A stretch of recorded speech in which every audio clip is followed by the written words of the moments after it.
ज्येष्ठ विधिज्ञ आणि सिंधुदुर्गाचे सुपुत्र ॲडव्होकेट संग्राम देसाई यांची महाराष्ट्र आणि गोवा बार काउन्सिलच्या अध्यक्षपदी बिनविरोध निवड झाली आहे। आपल्याबरोबर बोलण्यासाठी स्वतः देसाई सर आहेत। सर, सांगाल की आज तुमची बिनविरोध निवड होते यापदी, काय पहिली प्रतिक्रिया? असं आहे की बार काउन्सिल ऑफ महाराष्ट्र आणि गोवा 1961 मध्ये अस्तित्वात आली। तेव्हापासून आतापर्यंत बार काउन्सिल ऑफ महाराष्ट्र आणि गोवावरती रत्नागिरी, सिंधुदुर्ग, रायगड, कोकणामधनं तळ कोकणातनं कोणी निवडून गेलं नव्हतं। मी पहिल्यांदाच निवडून इथे आलो आणि पहिल्या निवडीमध्ये चेअरमन पदाची एक धुरा सांभाळण्याची संधी मला मिळाली।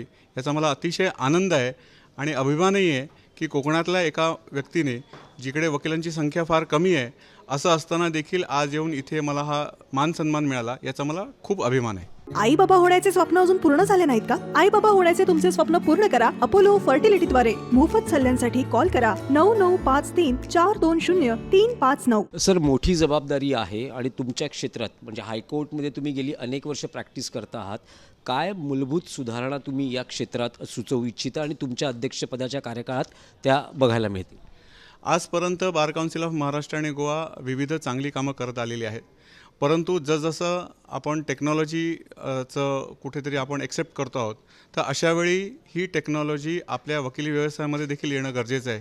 तरुण मुलांना चांगल्या पद्धतीचं ट्रेनिंग मिळणं अतिशय गरजेचं आहे। पहिल्यांदा वकिली ची परीक्षा पास झाल्यानंतर एकदा सनद मिळाली की फक्त सिनियरकडे जाऊन प्रॅक्टिस करणे एवढंच त्यांना एक अनुभवाची संधी असायची, परंतु आता आम्ही तरुण वकिलांना ट्रेनिंग देण्याकरता बेसिक लीगल एज्युकेशन प्रोग्राम नावाचा एक प्रोग्राम चालू केला आहे, ज्या अंतर्गत आम्ही विविध हायकोर्ट जजेस, सुप्रीम कोर्ट जजेस, सिनियर वकील यांची लेक्चर्स त्यांच्याकरता ठेवतो, त्यांना चांगल्या पद्धतीचं ट्रेनिंग देतो, त्यांची पूर्ण व्यवस्था करतो, त्यांना चांगलं मटेरियल, पुस्तकं, ह्या सगळ्या गोष्टींची आम्ही त्यांना उपलब्ध करून दिलेली आहे।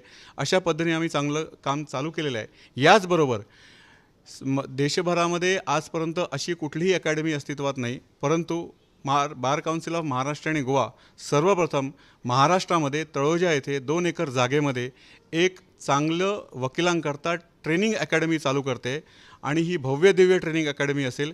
यामध्ये वेगवेगळे सिनियर वकील, हायकोर्ट जजेस, सुप्रीम कोर्ट जजेस सगळेजण पार्टिसिपेट करतील आणि एक चांगली तरुण वकिलांची पिढी आम्ही घडवू असा आम्हाला विश्वास आहे।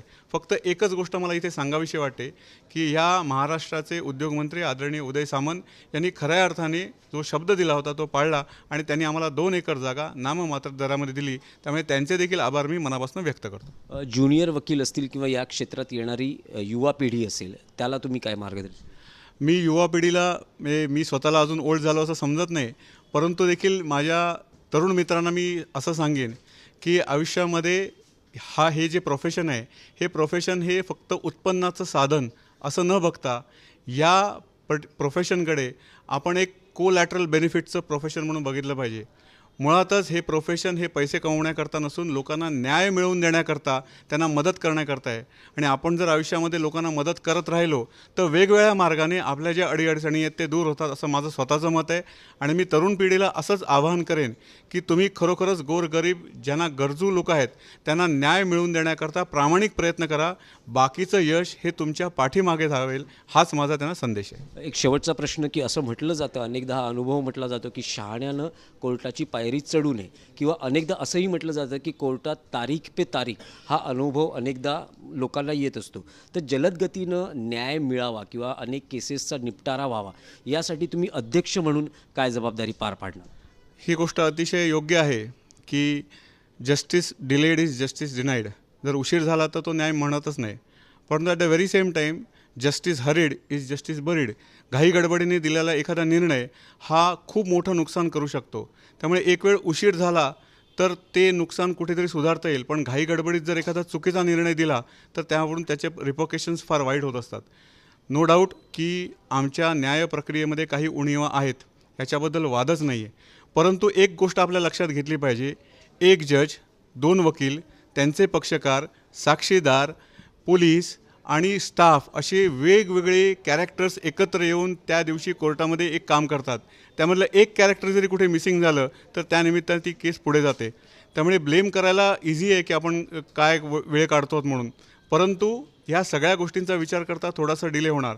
पण आता ही जी नवीन टेक्नॉलॉजी आली आहे ज्याच्यातनं आपण व्हिडिओ कॉन्फरन्सिंगद्वारे हे सगळ्या गोष्टी एव्हिडन्स रेकॉर्ड करत असतो किंवा कुठल्याही परिस्थितीत उशीर होणार नाही याकरता विविध पावलं आम्ही उचललेली आहेत. छोट्या छोट्या ज्या प्रोसिजर्स आहेत त्या कमी करण्याचा प्रयत्न आम्ही केला आहे. आणि मला असं वाटतं वकिलांनी आणि पक्षकारांनी प्रामाणिकपणे आणि सचोटीने जर काम केलं तर हा डिले राहणारच नाही. आणि अजून एक गोष्ट सांगेन की आपण नेहमी आकडेवारी पाहत असतो. मला असं म्हणायचं आहे आकडेवारी पाहण्यापेक्षा खरोखर खरे खटले किती पेंडिंग आहेत हे पाहणं गरजेचं आहे. बरेचशा वेळा केसेस अशाच दाखल केल्या जातात आणि त्याच्या दोन्ही पार्टीजना इंटरेस्ट नसतो, परंतु आकडेवारीमध्ये अशा असंख्य केसेस तुम्हाला दिसतील ज्या रिडंडंट झालेल्या आहेत, ज्या कोणाला चालवायच्याच नाही आहेत, परंतु आकडा दिसताना फुगलेला दिसतो. त्यामुळे हे प्रॅक्टिकली विचार केला तरी जरी डिले आहे हे मी मान्य करतो, परंतु जेवढा वाटतो तेवढाही नाही असं मला वाटतं. TV9 मराठीशी बातचीत केली त्याबद्दल आपले आभार आणि तुम्हाला पुढील वाटचालीविषयी शुभेच्छा. व्हिडिओ जर्नलिस्ट नागनाथ शिंदेसह दिनेश दुखंडे, TV9 मराठी, मुंबई.